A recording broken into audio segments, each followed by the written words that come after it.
Guys next week के लिए bank Nifty में किस तरह से कंप्लीट एनालिसिस बन रहा है, किन बातों का हमें ध्यान रखते हुए चलना है। जैसा कि एक न्यू मंथ भी स्टार्ट हुआ है तो मंथली फ्रेम को भी हम चेकआउट करने वाले हैं कि मंथली कैंडल किस तरह से रोल आउट हो सकती है। साथ ही फ्यूचर एंड ऑप्शंस का डेटा हमें क्या बोल रहा है। सैटरडे के दिन पे एफआईआई डीआईआई प्रो ट्रेडर्स की किस तरह से माइंडसेट बन रहा था, किस तरह से पोजीशंस बन रही थी मंडे के लिए, उस बारे में भी हम कंप्लीट डिस्कशन करने वाले हैं। स्वागत है आपका एक और पावर पैक एनालिसिस वीडियो में। सबसे पहले हम एफएनओ डेटा पे नजर डाल लेते हैं। सैटरडे का ये डेटा है कि बाकी ट्रेडर्स का किस तरह से माइंडसेट बन रहा है मंडे के लिए। तो रिटेलर्स यहाँ पे हमें almost neutral to bullish side पे देखने को मिल रहे हैं। थोड़े से लोग ऐसे हैं जो यहाँ पे पुट बाइंग करके गए हैं, बाकी मोस्टली यहाँ पे कॉल बाय करके गए हैं या फिर फ्यूचर बाय करके गए हैं। तो न्यूट्रल टू बुलिश साइड पे हम इनको कंसिडर कर सकते हैं। उसके बाद डीआईए की तरफ से तो ना के बराबर वॉल्यूम से कोई भी एक्टिविटी देखने को नहीं मिल रही है। वैसे भी सैटरडे का दिन एक एबनॉर्मल दिन था तो उस दिन वॉल्यूम्स वैसे ही कम रहती है, तो डीआईए की तरफ से कोई खास एक्शन देखने को नहीं मिला है। उसके बाद एफआईआई की बात करते हैं तो ये भी यहाँ पे ऑलमोस्ट न्यूट्रल माइंडसेट से देखने को मिल रहे हैं। न्यूट्रल टू बुलिश हम कह सकते हैं क्योंकि थोड़े से यहाँ पे एफआईआई ऐसे हैं जो पुट बाय करके गए हैं, बाकी के सब यहाँ पे फ्यूचर्स या फिर कॉल बाय करके गए हैं। उसके बाद प्रो ट्रेडर्स की अगर बात करते हैं तो ये हमें न्यूट्रल टू बियरिश साइड पे देखने को मिल रहे हैं। थोड़े से लोग ऐसे हैं जिन्होंने पुट सेलिंग करी है, बाकी सब ने यहाँ पे कॉल सेलिंग करी है या फिर फ्यूचर सेल करे हैं। उस वजह से आप देख सकते हैं मोस्टली वॉल्यूम्स इनकी यहाँ पे बियरिश साइड पे हमें देखने को मिल रही है। तो मेनली फाइट लगी रहेगी रिटेलर्स और प्रो ट्रेडर्स के बीच में, क्योंकि ये मोस्टली बुलिश देखने को मिल रहे हैं और ये मोस्टली बियरिश देखने को मिल रहे हैं। बाकी कुछ कुछ दोनों में ऐसे हैं जो अगेंस्ट में भी काम करते हुए यहाँ पे नजर आए हैं। अब जैसा कि आपको पता होगा ये सारी पोजीशंस ही चार्ट को देखते हुए, प्राइस को देखते हुए बनाई जाती है, तो उसको अंडरस्टैंड करना इंपॉर्टेंट हो जाता है।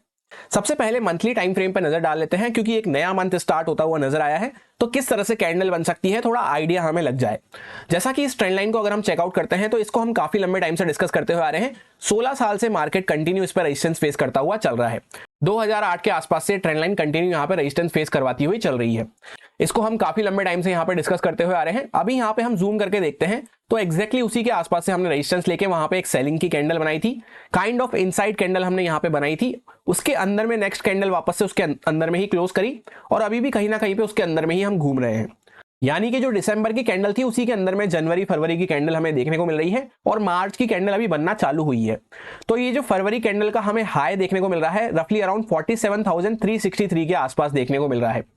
इसके ऊपर मार्च की कैंडल ने जाने की कोशिश तो करी थी, अभी एग्जैक्टली जो हाई लगाया है 47,433 के आसपास लगाया है, पर उसके ऊपर निकलते ही वापस से हमें थोड़ा रेजिस्टेंस वहां पे देखने को मिला था, जिस वजह से क्लोजिंग हमारी जो हुई है 47,286 के आसपास हमें देखने को मिल रही है यहाँ पे। तो ये जो मार्च की कैंडल चलती हुई जा रही है वापस से अगर फरवरी कैंडल के हाई के ऊपर जाना चालू करती है तो इसके ऊपर हमें काफी अच्छा मोमेंटम देखने को मिल सकता है। तो 360 के आसपास हमें इस लेवल पे खास नजर रखनी है। यहाँ पे इस तरह से जूम करके हम देखते हैं तो आपको क्लियरली समझ में आएगा कि फरवरी कैंडल के ऊपर हमने जाना चालू किया था पर वापस से रेजिस्टेंस फेस करके हल्का सा ऊपर जाके नीचे आ चुके हैं। तो दोबारा से अगर इसको क्रॉस करना चालू करते हैं, 360 के ऊपर जाना चालू करते हैं तो यहाँ पे एक अच्छा मोमेंटम मिल सकता है इसके ऊपर। और जैसा आपको याद होगा डेली टाइम फ्रेम पे यहाँ पे एक गैप भी पड़ा हुआ है तो वो भी हमें फिल होता हुआ नजर आ सकता है। अब ये तो हो गई पॉजिटिव साइड की बात। वीकनेस का साइन हमें कब देखने को मिलेगा, जब एटलीस्ट मार्केट इस लेवल के नीचे आना चालू करता है, जो कि निकल के आता है रफली अराउंड 45,977 के आसपास। राउंड नंबर में हम 46,000 कंसिडर कर सकते हैं। ऐसा क्यों है, क्योंकि ये लेवल इसलिए इंपॉर्टेंट है, पहले भी यहाँ पे इसी लेवल के आसपास हम रेजिस्टेंस फेस कर रहे थे। अभी एग्जैक्टली ये जो बैक टू बैक दो कैंडल लगी है इनकी क्लोजिंग कहीं ना कहीं पे इसके ऊपर ही हमें देखने को मिली है, उसके नीचे क्लोज करने में वो सक्सेसफुल नहीं हो पाई है और मार्च की कैंडल भी उसके ऊपर से ही निकलना चालू कर दी है। तो ये पूरा हमारा एक इंपॉर्टेंट सपोर्ट का जोन हो जाता है, जो कि 46,000 से लेकर एग्जैक्टली 45 यहाँ पर 888 के आसपास हमें देखने को मिलेगा। ये पूरा हमारा इंपॉर्टेंट सपोर्ट जोन रहेगा। अगर इसके नीचे जाना चालू करते हैं तो यहाँ पे वीकनेस और बढ़ती हुई नजर आ सकती है, जहां पे इन लोज के आसपास तक वापस से आ सकते हैं। पर यहाँ पे भी हमने 2-3 बार ऑलरेडी सपोर्ट ले लिया है, तो अगली बार इसको भी ब्रेक डाउन करता है मार्केट तो काफी बड़ा करेक्शन देखने को मिल सकता है। और अगर इसके बीच में ही हम बने रहते हैं तो जैसा कि आप देख सकते हैं रेंज यहाँ पे श्रिंक होना चालू हुई है। पहले एक बड़ी सी कैंडल बनी थी, उसका हाई लो को हमने क्रॉस नहीं करा, उसके बाद वापस से उससे थोड़ी छोटी कैंडल बनी, अभी रेंज यहाँ पे श्रिंक होती हुई नजर आ रही है इस तरह से। तो इसके बीच में यहाँ पे वॉलेटाइल जिगजैग माइंडसेट के साथ हम उस अकॉर्डिंग काम कर सकते हैं। अब 1 वीक टाइम फ्रेम पे हम आ चुके हैं। जैसा कि इस चैनल पैटर्न को हम काफी लंबे टाइम से डिस्कस करते हुए आ रहे हैं, अभी एग्जैक्टली मार्केट उसी की लोअर साइड पे यहाँ पे सपोर्ट लेके हल्का सा ऊपर की साइड पे जाना चालू किया है। यहाँ पे इसी के लेवल के आसपास 4-5 बार हमें सपोर्ट देखने को मिल चुके हैं। तो अगली बार वैसे भी इसके नीचे मार्केट जाना चालू करता है तो काफी अच्छा करेक्शन हमें देखने को मिल सकता है। यहीं पे आके मार्केट ने बैक टू बैक 4 वीक तक कंसोलिडेट करा, उसके बाद धीरे धीरे करता हुआ यहाँ पे ऊपर निकलने की कोशिश करी है। लास्ट का वीक हमें ऐसा देखने को मिल रहा था कि मार्केट ऊपर गया, वापस से थोड़ा करेक्ट करा, पर एग्जैक्टली ये जो कैंडल्स की बॉडी लगी हुई थी यहाँ पे, पहले की दो कैंडल्स, इस वाली कैंडल और इस वाली कैंडल की, इसके आसपास से वापस से मार्केट टर्न अराउंड होकर ऊपर आ चुका है। और ये कौन सा लेवल निकल के आता है, वही 46,000 से लेकर 45,888 के आसपास, जिसको हमने मंथली टाइम फ्रेम पे डिस्कस करा। तो इसके अकॉर्डिंग में यहाँ पे यही लेवल इंपॉर्टेंट हो जाता है। नेक्स्ट टाइम अगर मार्केट इसके नीचे जाना चालू करता है तो ये चैनल का लोअर साइड भी इसके आसपास निकल के आएगा, तो इसकी भी ब्रेकडाउन हमें देखने को मिल सकता है। फिर इसके नीचे एक अच्छा करेक्शन हम यहाँ पे एक्सपेक्ट कर सकते हैं। वैसे भी प्राइडिक्शन कुछ इस तरह से बनता हुआ जा रहा है कि मार्केट नीचे आया, इसके ऊपर हम जाना चालू करें, अगर वापस से अगर गलती से मार्केट इसके नीचे निकलना चालू करता है तो ये काइंड ऑफ आपको यहाँ पे बियर फ्लैग टाइप ऑफ इस तरह से पैटर्न स्पॉट होगा, इसके नीचे काफी अच्छा यहाँ पे वीकनेस हमें देखने को मिल सकती है। पर ये सब तब होता हुआ नजर आएगा जब मार्केट कुछ यहाँ पे ब्रेकडाउन करना चालू करता है इंपॉर्टेंट लेवल्स का, एटलीस्ट थोड़ा नीचे आना चालू करता है यहाँ पे। तब जब तक ऐसा नहीं हो रहा है हमें सिंपली ट्रेंड को राइड करते हुए चलना है। प्राइस जब तक कंफर्मेशन हमें नहीं देता है, हमें किसी की बातों पे यहाँ पे कुछ भी बिलीव नहीं करना है। काफी सारे लोग ये रूमर्स फैलाते रहते हैं कि मार्केट अब यहाँ से क्रैश कर जाएगा, ये हो जाएगा, वो हो जाएगा। उन बातों पे हमें कुछ भी फोकस नहीं रखना है। यहाँ पे जब तक प्राइस में हमें कंफर्मेशन देखने को नहीं मिलता है तब तक हमें चार्ट पे बिलीव करना है, प्राइस पे बिलीव करना है। कुछ लोगों के कमेंट्स भी आ रहे थे कि काफी सारे लोग बोल रहे हैं कि मार्केट मार्च में क्रैश हो जाएगा। तो अगर मार्केट क्रैश होना होगा तो एटलीस्ट यहाँ पे थोड़ा नीचे निकलना चालू करेगा, तभी हमें यहाँ पे साइन मिलना चालू हो जाएंगे कि वीकनेस बढ़ना चालू हो गई है। तो उसके बाद क्रैश मतलब होता है काफी बड़े पॉइंट्स का यहाँ पे हमें सेल ऑफ देखने को मिलेगा। तो अगर थोड़ा बहुत यहाँ पे हम ब्रेकडाउन करना चालू करते हैं तो उसके बाद हम यहाँ पे कंफर्म हो जाएंगे कि यहाँ पे वीकनेस बढ़ना चालू हो गई है। पर जब तक प्राइस हमें ऐसा कुछ नहीं बोल रहा है, हमें किसी की बातों पे बिलीव नहीं करना है। अभी यहाँ पे स्ट्रांगली हम यहाँ पे इस तरह से रिटेस्ट करके वापस से ऊपर आए हैं, तो हायर साइड के आसपास खड़े हुए हैं, वापस इसी लेवल, सही लेवल के आसपास खुल के ऊपर निकलते हैं तो पॉजिटिव साइड पे ही हमारा माइंडसेट रहना चाहिए। वैसे भी अगर हम यहाँ पे फिबोनाची रिट्रेसमेंट टूल को लगा के चेकआउट करते हैं, इस हायर पॉइंट से डॉट इस पूरे लोअर पॉइंट तक को कंसिडर करते हैं, तो यहाँ पे इस स्विंग की पूरी हम यहाँ पे 0.618 के लेवल को चेकआउट करते हैं तो 47,032 के आसपास निकल के आ रहा था। 47,000 के आसपास हम मान सकते हैं। उसके ऊपर भी हमने यहाँ पे क्लोज करना स्टार्ट कर दिया है। तो जब तक वापस से कोई ब्रेकडाउन वगैरह नहीं होता है इंपॉर्टेंट, तब तक हमें यहाँ पे अननेसेसरी इस तरह से नहीं सोचना है कि मार्केट में वीकनेस आ जाएगी, क्रैश हो जाएगा, ये हो जाएगा। हमें सिंपली ट्रेंड को राइड करते हुए चलना है।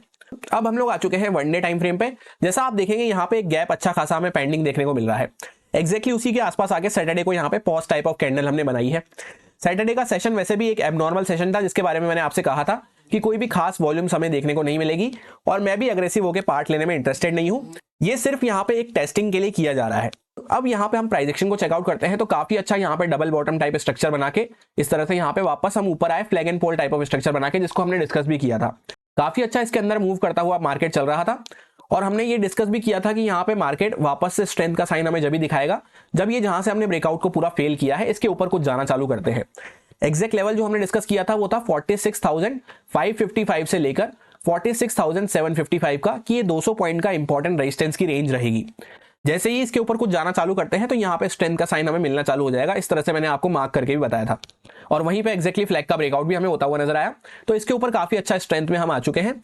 तो फर्स्ट साइन एटलीस्ट हमें जब मिलना चालू होगा जब वापस से कुछ इसके नीचे हम जाना चालू करते हैं, क्योंकि यहीं से हमने स्ट्रांगली ब्रेकआउट किया है, यहीं से बायर्स और ऐड होते हुए नजर आए हैं, नीचे से कुछ बायर्स लेके आए हैं और वापस से कुछ फ्रेश बायर्स यहाँ पे इसके ऊपर ऐड हुए होंगे। तो इसके यहाँ तक भी आते हैं तो कोई दिक्कत वाली बात नहीं है। यहाँ पे मार्केट अगर कुछ सपोर्ट का साइन बनाता है, कुछ वापस से स्ट्रेंथ दिखाता है, तो हमारे लिए वो बाइंग साइड के लिए ही रहेगा। जब तक इस लेवल के नीचे कोई क्लोजिंग मिलना स्टार्ट नहीं होती है तब तक यहाँ पे हमारा वीकनेस साइड पे माइंडसेट नहीं रहना चाहिए, क्योंकि जब भी मार्केट अच्छा बुलिश साइड पे मूव करता हुआ जाता है, बीच बीच में इंट्राडे में छोटे मोटे प्रॉफिट बुकिंग करेक्शन वगैरह अगर आते हैं और वापस से ब्रेकआउट होता हुआ नजर आ रहा है तो वो हमारे लिए एक फ्रेश बाइंग की अपॉर्चुनिटी रहता है। तो अभी फिलहाल यहाँ पे मेरा बाइंग साइड पे ही माइंडसेट रहेगा जब तक प्राइस में कोई वीकनेस हमें देखने को नहीं मिलती है। वीकनेस कैसे देखने को मिलेगी? सबसे पहला साइन मिलेगा इसके नीचे हम जब जाना चालू करते हैं, क्लोजिंग देना चालू करते हैं, और एक कंफर्मेशन कब मिलेगा वीकनेस का? जब वापस से इस जोन के नीचे हम जाना चालू करते हैं जहां पे एग्जैक्टली सपोर्ट लेके हम ऊपर आए हैं। और वैसे भी चैनल का लोअर साइड भी यहीं पे निकल के आता है, जो कि 46,000 से लेकर 45,800 के आसपास ये हमारा पूरा इंपॉर्टेंट जोन हो जाता है। सो ये हमारा पूरा ब्रॉड माइंडसेट रहेगा। वापस से यहाँ पे पॉज टाइप ऑफ कैंडल बनाई है, छोटी सी डोजी टाइप ऑफ कैंडल है, इसके हाई को क्रॉस करते हैं तो बाइंग साइड पे, पॉजिटिव साइड पे हमारा माइंडसेट रह सकता है। इंट्राडे पर्सपेक्टिव से अगर हम समझते हैं तो ये कैंडल के अगर नीचे निकलना हम चालू करते हैं तो थोड़ी बहुत प्रॉफिट बुकिंग तो होती हुई यहाँ पे नजर आ सकती है, पर ज्यादा कोई यहाँ पे सेल ऑफ हो जाए उसके लिए तो मैं पर्सनली प्लान नहीं कर रहा हूँ। ऐसा इसलिए है क्योंकि यहाँ पे काफी अच्छा बायर्स अपने आप को होल्ड करके बैठे होंगे, तो उनके स्टॉप लॉस वैसे भी दूर हो चुके हैं, उनके तरफ से यहाँ पे कोई पैनिक सेलिंग हमें देखने को नहीं मिल पाएगी। और एक पैनिक सेलिंग में ही फास्ट मोमेंटम हमें देखने को मिलता है जिसमें मजा आता है। लास्ट टाइम जब हम मिले थे इंट्राडे में फ्राइडे को, तो हमने ये कुछ लेवल्स वगैरह डिस्कस करे थे। जैसा कि आप देखेंगे dot to dot, point two point एकदम परफेक्टली वर्क करते हुए नजर आए। जैसे ही इस रेजिस्टेंस के ऊपर और ये चैनल के ऊपर मार्केट ने ब्रेकआउट करना चालू करा, ये जो फ्लैग बनता हुआ जा रहा था, तो इसके ऊपर काफी अच्छा हमें यहाँ पे मोमेंटम देखने को मिला। और जैसे मैंने आपको काफी बार बता भी रखा है कि ये जो इस तरह के चैनल बनते हुए जाते हैं, जितना ये लेंथ हमें देखने को मिल रही है, इतना टारगेट हम ऊपर की साइड पे प्रोजेक्ट करते हुए चलते हैं, जो कि यहाँ पे ऑलमोस्ट अचीव होता हुआ नजर आ चुका है। अब यहाँ पे मार्केट अगर थोड़ा रुकता है, थोड़ा रिटेस्ट वगैरह करता है और वापस ब्रेकआउट करता है, तो ये हमारे लिए एक बाइंग अपॉर्चुनिटी ही रहेगा। मंडे के लिए हम किस तरह से प्लान रख सकते हैं, जैसा आप देखेंगे यहाँ पे एक्जैक्टली जो 200 पॉइंट की रेंज हमने डिस्कस करी थी यहाँ पे कि इसके आसपास रेजिस्टेंस हमें देखने को मिल सकता है, उसके आसपास ही मार्केट आके 1-1.5 घंटा अच्छे से कंसोलिडेट करके इसके ऊपर ब्रेकआउट करना चालू करा है। तो कभी वापस हमें यहाँ तक भी रिटेस्ट वगैरह देखने को मिलता है तो ये हमारा स्ट्रॉन्ग सपोर्ट की तरह से अब काम करेगा। और उसी के साथ जैसा मैंने आपसे कहा, ये जो पूरा हमें चैनल का टारगेट देखने को मिल रहा था इस तरह से, वो तो यहाँ पे अचीव होता हुआ हमें नजर आ चुका है ऑलमोस्ट। अब उसके बाद जो नेक्स्ट टारगेट होता है वो इस तरह से निकाला जाता है, जैसा ये फ्लैग एंड पोल हमें देखने को मिल रहा था, तो यहाँ से ये जो पोल की पूरी लेंथ हमें देखने को मिलती है, इस तरह से हम यहाँ पे ऊपर का टारगेट प्रोजेक्ट करते हुए चल सकते हैं। जहां से ये मोमेंटम निकलना चालू करा है, यहाँ पे इसकी स्विंग की लोअर पॉइंट पे इसको रखे और यहाँ तक का टारगेट भी हमें देखने को मिल सकता है, जो कि निकल के आता है 48,443 के आसपास। और यही हमारा यहाँ पे गैप भी फिल होता हुआ यहाँ पे नजर आएगा, जैसा आप देख सकते हैं। तो इस तरह से प्राइस एक्शन को यहाँ पे डाइवर्ट किया जाता है, बनाया जाता है ऑपरेटर के द्वारा, जिससे कि सारे टारगेट वगैरह यहाँ पे अचीव होते हुए नजर आ सके। और जैसा आप देख सकते हैं डॉट टू डॉट कहाँ पे टारगेट मैच हो रहा है, जहां पे हमारा गैप भी फिल होता हुआ नजर आएगा। इस तरह से जूम करके आप देख सकते हैं यहाँ पे, यहीं पे हमारा गैप फिल होगा 400 वगैरह के आसपास, जो ये स्विंग का हायर पॉइंट लगा हुआ है, और इसी के आसपास वो फ्लैग का टारगेट भी अचीव होता हुआ नजर आएगा। क्या इसका मतलब यह है कि मैं कल उठूंगा यहाँ पे और फुल अग्रेसिव होकर बाय करने लग जाऊंगा? ऐसा मैं नहीं कह रहा, क्योंकि कभी भी यहाँ से ऐसा यहाँ से भगता हुआ इस तरह से नहीं चल जाएगा। मार्केट चल जाता है तो बहुत अच्छी बात है, पर ऐसा नहीं होता जनरली। यहाँ पे रुकते रुकाते हमें जाता हुआ नजर आएगा, थोड़ा ऊपर गया फिर थोड़ा करेक्ट करा, फिर इस तरह से जाता हुआ नजर आता है। और वैसे भी अगर आप देखेंगे तो अभी हम एक्जैक्टली कहां पे खड़े हुए हैं, इंपॉर्टेंट रेजिस्टेंस के आसपास, जहां पे हम ऑलरेडी 2-3 बार रेजिस्टेंस फेस कर चुके हैं। एक बार रेजिस्टेंस फेस करा, 2 बार, 3 बार, और अभी चौथी बार हम उसी के अंदर में कंसोलिडेट कर रहे हैं। तो वापस से अगर यहाँ पे कुछ ब्रेकआउट होना चालू होता है तो हमारा उस साइड पे, बाइंग साइड पे माइंडसेट रह सकता है, जहां पे आने वाले दिनों में हमें वो गैप भी फिल होता हुआ नजर आ सकता है धीरे धीरे करते हुए। और ये सब लाइंस वगैरह, ट्रेंड लाइंस वगैरह कुछ भी हम चेकआउट ना करें तो सिंपली स्टॉप लॉस हंटिंग के नजरिए से अगर हम देखते हैं तो नीचे से जो यहाँ से बायर्स बैठे उनको काफी अच्छा प्रॉफिट देखने को मिल रहा होगा। उसके बाद सेकंड बायर्स यहाँ पे कंसोलिडेट हुआ 1-1.5 घंटा, उसके बाद बैठे होंगे तो उनको भी काफी अच्छा प्रॉफिट देखने को मिल रहा होगा। फिर यहाँ पे कुछ बायर्स वापस से ऐड हुए होंगे, उनको भी काफी अच्छा प्रॉफिट देखने को मिल रहा है। इसके बाद वापस से सैटरडे को हमने अच्छा कंसोलिडेशन किया है यहाँ पे, तो कुछ यहाँ पे बायर्स भी आए होंगे और कुछ यहाँ पे सेलर्स भी आए होंगे, जैसा रेड कैंडल्स वगैरह हमें देखने को मिल रही है। ऊपर से हम नीचे आए हैं तो कुछ लोगों ने यहाँ पे सेल किया होगा, तो यहाँ पे कुछ सेलर्स के स्टॉप लॉस भी आ चुके होंगे। तो फ्लैट प्राइस के आसपास ही खुलते हैं, वापस से ब्रेकआउट वगैरह कर रहे हैं तो बाइंग साइड पे ही हमारा माइंडसेट रहना चाहिए, क्योंकि नीचे के बायर्स को टारगेट करने तो हम यहाँ पे नहीं जा सकते। मैक्स टू मैक्स अगर नीचे निकलते भी हैं तो ये जो यहाँ से बायर्स बैठे ऊपर की साइड से, एकदम रैंडम बायर्स जो एकदम एंड में आके बैठे हैं, उन तक को हम टारगेट कर सकते हैं। उसके बाद यहाँ पे हमें इंपॉर्टेंट सपोर्ट देखने को मिलेगा। और वैसे भी यही 47,000 का यहाँ पे साइकोलॉजिकल लेवल भी निकल के आने वाला है। सो सिंपल रखेंगे प्लान को कि अगर मार्केट यहाँ पे फ्लैट खुलता है, वापस ऊपर निकलना चालू कर रहा है, बाइंग साइड में माइंडसेट रहेगा, नीचे निकलना चालू कर रहा है छोटी क्वांटिटी के साथ, 25-50% क्वांटिटी के साथ, छोटा मोटा ट्रेड हम 70-100 पॉइंट के आसपास का यहाँ तक का पकड़ते हुए चल सकते हैं, इस जोन के आसपास तक का। डायरेक्टली ही यहीं पे गैप डाउन खुल जाते हैं तो फिर ये हमारा इंपॉर्टेंट सपोर्ट है, इसके आसपास किस तरह से प्राइस रिएक्ट कर रहा है उसको 5-7 मिनट देखना है। अगर यहाँ से वापस ऊपर निकलना चालू करते हैं तो छोटा सा स्टॉप लॉस डाल के बाइंग साइड के लिए प्लान रख सकते हैं। डायरेक्टली गैप अप खुल जाएंगे तो उस केस में भी क्या होगा कि यहाँ पे, जैसा मैंने आपसे कहा, इस लेवल के आसपास मल्टीपल टाइम हम रेजिस्टेंस फेस कर चुके हैं, तो यहाँ पे अगर प्राइस वापस से कुछ सपोर्ट क्रिएट करके ऊपर जाना चालू करता है तो हमारा बाइंग साइड पे ही यहाँ पे माइंडसेट रहना चाहिए। ये सारे कुछ इंपॉर्टेंट लेवल्स रहेंगे जिन पे मैं ट्रेडिंग करते टाइम फोकस रखूंगा। यहाँ पे एक प्रॉपर रेंज टाइप हमें देखने को मिल रही है, जो कि 47,388 से लेकर 47,192 के आसपास हमें देखने को मिल रही है। इसके नीचे अगर निकलना चालू करते हैं तो जैसा मैंने आपसे कहा 47,000 के आसपास, 47,050 के आसपास यहाँ पे हमें एक स्ट्रॉन्ग सपोर्ट का जोन देखने को मिलेगा, क्योंकि लास्ट ये जो बाइंग का मूव हुआ है उसके पहले हमने यहीं पे पॉज लिया था। उसके नीचे अगर निकलते हैं तो 46,680 के आसपास एक लेवल है जहां से हम ब्रेकआउट करके आए हैं। उसके नीचे निकलते हैं तो 46,316 के आसपास एक लेवल है जहां से पहले ब्रेकआउट करके आए थे। अपर साइड की अगर बात करते हैं तो 47,680 के आसपास एक लेवल है। उसके ऊपर अगर चेकआउट करते हैं तो 48,000 का एक लेवल है, उसके ऊपर 48,245 और उसके ऊपर 48,436। फिर उसके ऊपर तो सीधा यहाँ पे वो चैनल की हायर साइड निकल के आएगी, जो कि 49,000 से लेकर 49,200 के आसपास देखने को मिलती है, जो कि काफी लंबी अभी दूर की बात हो जाती है। फिलहाल ये लेवल्स पे हमारा फोकस रह सकता है जो यहाँ पे सामने हमें देखने को मिल रहे हैं। अगर आप लोग निफ्टी 50 या फिर मिड कैप निफ्टी की एक्सपायरी जैसा कि मंडे को होने वाली है उसको ट्रेड करते हैं तो उसका एनालिसिस कल अपलोड कर दिया गया था, चाहे तो चेकआउट कर सकते हैं।